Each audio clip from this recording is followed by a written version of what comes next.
Hello guys, welcome to my new blog. तर ह्याला blog बोलता येणार नाही, कारण की आज एक रिव्ह्यू करतोय आपण एका प्रोडक्टचा. तर तो प्रोडक्ट आहे हा डिजिटेकचा माईक. तर ह्या एक हप्त्या अगोदर मी ऑर्डर केलेला आणि 2-3 दिवस झाले मी यूज करतोय डेली.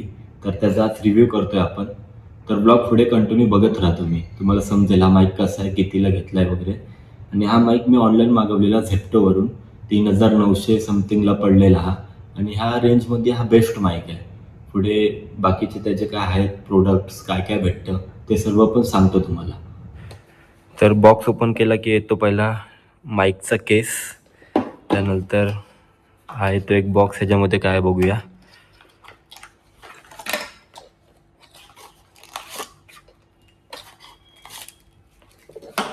आणि अजून येतो एक हा डिजिटेकचा स्टिकर आणि एक मॅन्युअल कार्ड.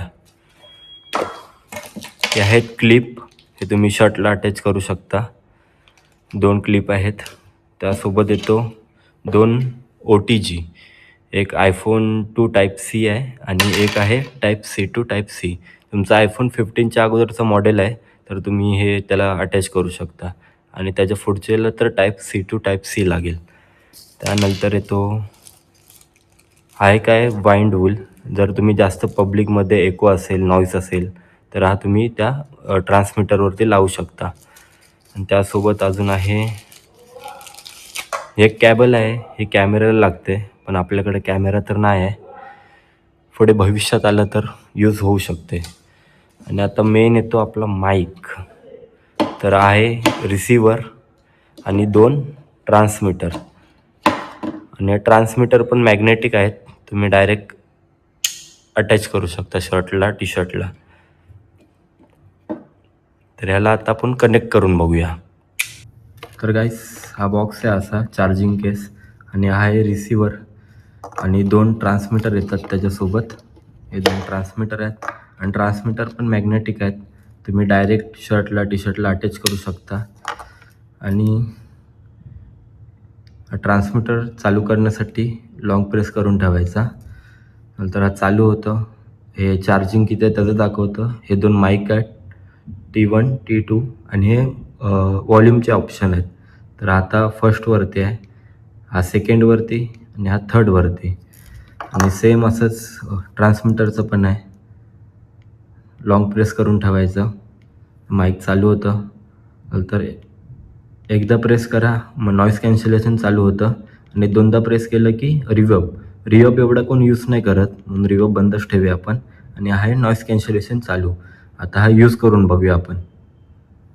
तर गाईस, आता माईक कनेक्ट केलाय आणि नॉईज कॅन्सलेशन पण चालू केलाय. थांबा एकदा बंद करतो नॉईज कॅन्सलेशन.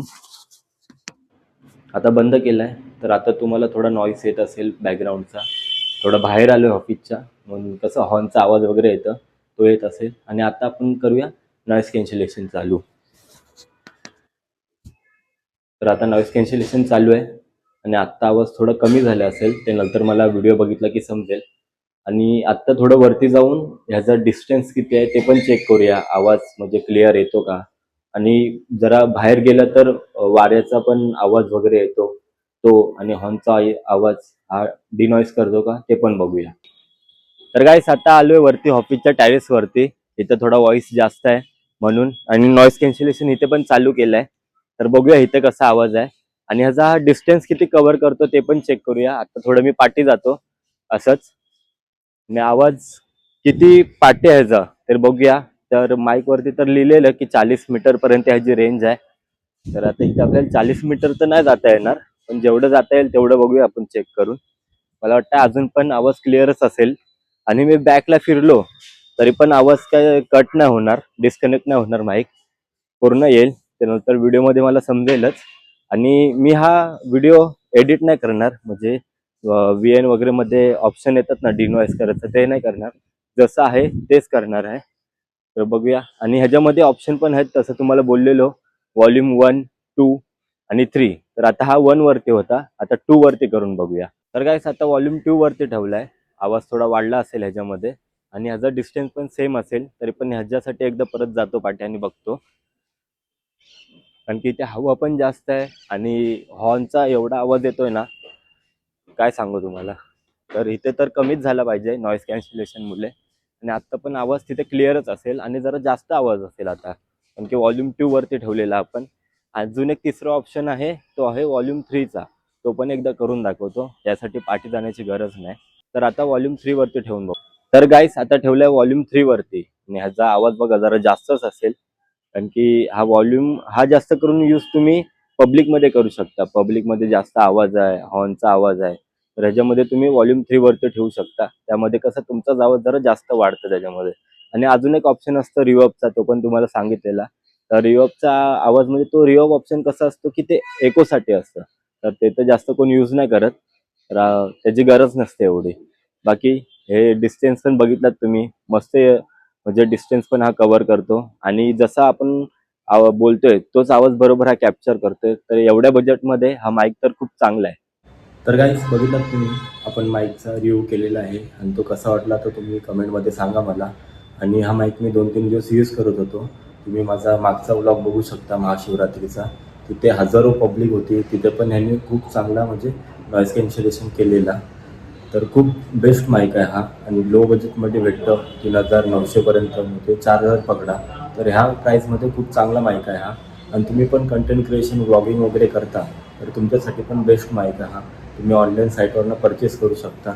मला तर खूप चांगला वाटला हा माईक, बेस्ट आहे. कारण की पब्लिकमध्ये आपण करतो तर आपला फोन एवढं म्हणजे कॅच नाही करत, खूप म्हणजे हॉर्नचा आवाज नॉईस खूप येतं.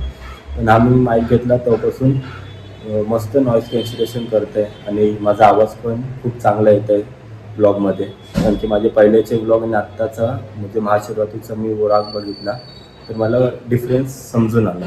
तर तुम्हाला पण पाहिजे असेल तर तुम्ही तो परचेस करू शकता. आणि आय होप हा ब्लॉग तुम्हाला आवडला असेल तर लाईक करा, शेअर करा, कमेंट करा आणि चॅनलवरती नवीन असाल तर सबस्क्राईब करा. चला बाय.